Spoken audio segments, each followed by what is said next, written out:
সবচাইতে বেশি জান্নাতে প্রবেশ করাবে যে আমল, বিষ্ণু বললেন, এক হচ্ছে আল্লাহর ভয়, আরেক হচ্ছে সর্বোত্তম আচরণ। প্রিয় ভাইরা, ইসলামের মেজাজটাকে চিনে নেন, ইসলামের এসেন্সটাকে বুঝে নেন।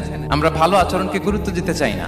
অনেক নামাজি লোক দেখবেন নামাজ পড়তে পড়তে কপালে কালো দাগ ফেলে দিচ্ছে, বাসায় বউয়ের সাথে খারাপ আচরণ করে, খিটখিটে মেজাজের, প্রতিবেশীর সাথে শুধু ঝগড়া, কলিগদের সাথে ঝগড়া, মারামারি, দুঃসম্পর্ক, এরকম আছে না? নাই বলেন, আছে না? কিন্তু নামাজি, অনেক বড় হাজি, একদিনও কোরআন তেলাওয়াত মিস হয় না।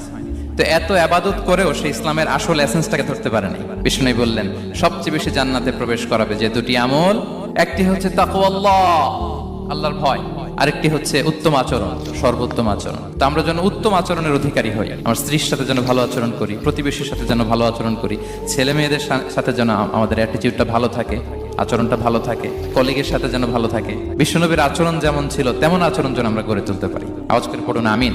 শুনানে আবু দাউদের